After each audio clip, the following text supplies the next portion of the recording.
Bienvenue à tous, je suis Becca et nous allons aujourd'hui réaliser ensemble une tarte Mange mon caca. Eat my shit. Je ne sais pas si vous avez lu le livre ou vu le film de The Help, dont le titre en français est La couleur des sentiments, mais ce film est extraordinaire, puisqu'en plus il s'agit d'une véritable histoire qui s'est passée aux États-Unis pendant la ségrégation. Je vous invite fortement à aller voir ce film ou à aller lire le livre, les deux sont géniaux, l'adaptation est bien réalisée, mais le livre est encore plus poignant. Il y a tout au long de ce film énormément de recettes qui vont vous donner faim.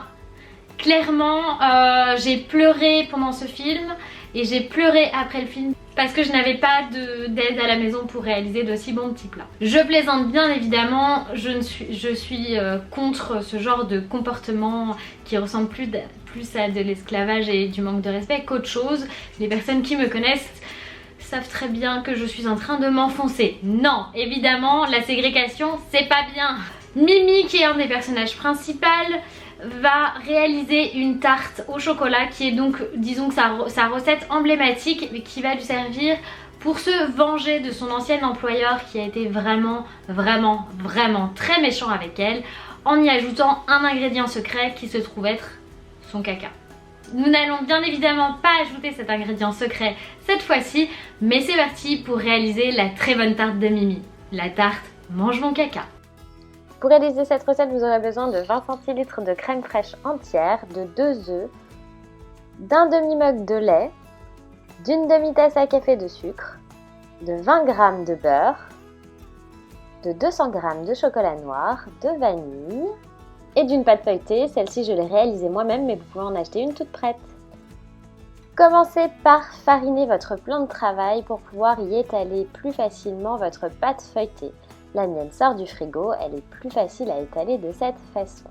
C'est parti maintenant pour rouler des mécaniques. Non, en fait, vous allez simplement rouler votre rouleau de façon à ce que votre pâte ait une taille suffisante pour aller sur votre plat à tarte. Mon plat à tarte est beurré et fariné à l'avance, même si c'est du silicone, ça me permettra de le démouler plus facilement. J'installe ma pâte de façon à ce qu'elle soit bien à plat, puis je viens découper les bords pour qu'ils ne me dépassent pas. On garde bien les chutes de pâte, elles peuvent toujours servir à créer un autre fond de tarte. J'installe un plat pour éviter lors de la cuisson que la pâte gonfle. Vous pouvez utiliser n'importe quelle technique, moi j'avais que ça sous la main, et je mets à cuire pendant 10 minutes à 200 degrés. Pendant ce temps-là, je viens prendre mon chocolat pour préparer ma crème au chocolat. Je vais simplement découper le tout en morceaux, y ajouter le beurre et mettre 30 secondes au micro-ondes.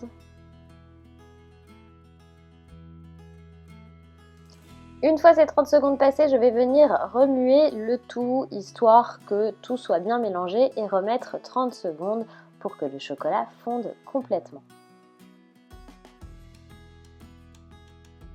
Allez, on fait les muscles, il faut bien mélanger le beurre et le chocolat pour faire un joli mélange bien lisse.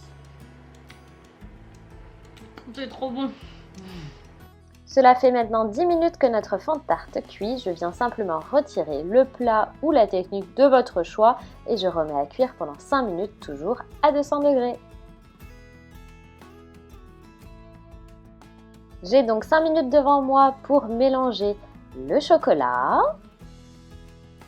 le sucre et les œufs.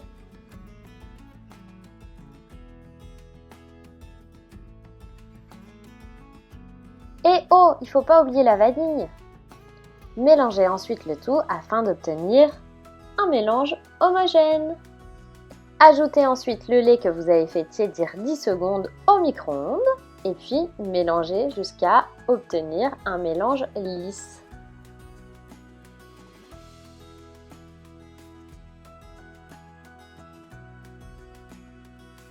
Récupérez alors votre fond de tarte qui a fini sa deuxième cuisson de 5 minutes pour venir y verser votre mélange chocolaté.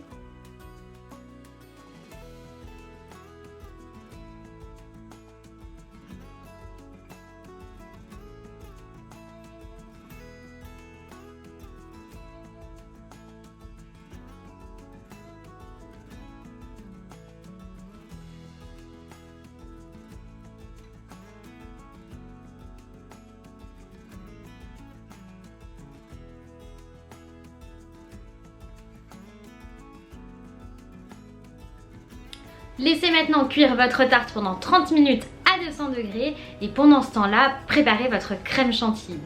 Pour savoir comment la réaliser, regardez ma première vidéo, je vous mets le lien juste ici, vous y trouverez la recette de la chantilly. Une fois votre gâteau cuit, laissez-le refroidir, puis ajoutez la chantilly en son centre. C'est comme ça que Mimi fait.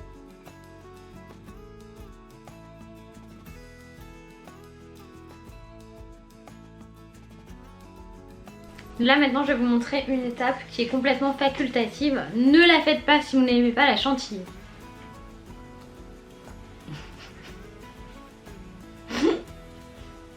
C'est trop bon, en plus je l'ai pas trop sucré. Comme ça avec le chocolat ça va être canon. Et voilà, nous avons maintenant réalisé la tarte au chocolat de Mini. Je meurs d'envie de la goûter. On fait ça ensemble ?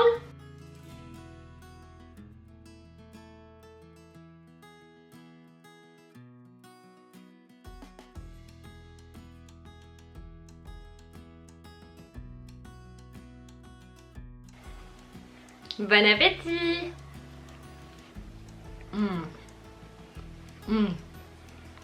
C'est vraiment trop bon, hein. C'est bon.